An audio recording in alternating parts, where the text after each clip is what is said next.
Digital Marketing နယ်ပယ်မှာအောင်မြင်နေတဲ့လင်းလက်တယောက် Social Media ပေါ်တင်မှုသူ့ရဲ့အတွေ့အကြုံတွေကိုဗီဒီယိုရိုက်နေပါတယ်။ကျောင်းပြီးစားချိန်ဘာလို့ဘာကန်ရမှန်းမသိလမ်းပြောင်းနေတဲ့တငယ်ချင်းတို့ရှိကြလား။လင်းလက်တုံးကလည်းကိုနဲ့ရွယ်သူအောင်မြင်နေတဲ့သူတွေကိုကြည့်ပြီးအားငယ်တာဘယ်အဆအမှန်မသိတာတွေခံစားခဲ့ရတယ်။ဒါပေမဲ့အဲ့ဒီလိုဘွားကနေရုံထွက်နိုင်ဖို့ကိုလုပ်ခဲ့တဲ့အတွေ့အကြုံလေးကိုတငယ်ချင်းတို့ကိုပြပြချင်လို့ဒီဗီဒီယိုလေးကို share လုပ်လိုက်တာပါ။အဲ့ဒီလိုလမ်းပြောင်းနေချိန်မှာပဲ career mapping ဆိုတာကိုစကြပူတာ။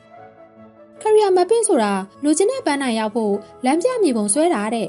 ။အဲ့ဒီထဲမှာဘယ်လို skill တွေကိုလိုအပ်တယ်ဘယ်လိုအဆင့်တွေကိုဖြည့်ရမလဲဆိုတာကိုရှင်းရှင်းလင်းလင်းဖော်ပြထားရတယ်။လင်းလက်ဘာလုပ်ခဲ့လဲဆိုတာပြပြမယ်နော်။ပန်းနိုင်ကိုအရင်ဆုံးသတ်မှတ်လိုက်တယ်။ကိုက digital marketing ကိုစိတ်ဝင်စားတယ်။ဒါကြောင့်နောက်9နှစ်အတွင်းမှာ marketing manager တယောက်ဖြစ်ရမယ်ဆိုတဲ့ပန်းနိုင်ကိုသတ်မှတ်လိုက်တယ်။ကိုရဲ့လက်ရှိရှိနေတဲ့အခြေအနေကိုသုံးသပ်လိုက်တယ်။ကောင်းတဲ့ချက်က social media platform တွေကိုကျွမ်းကျင်ပြီးနည်းပညာကိုစိတ်ဝင်စားတယ်။လိုတဲ့ချက်ကတော့ digital marketing အတွေ့အကြုံမရှိသေးဘူး။ data analysis, campaign management နဲ့ budgeting ဘိုင်းတွေမကျွမ်းကျင်သေးဘူး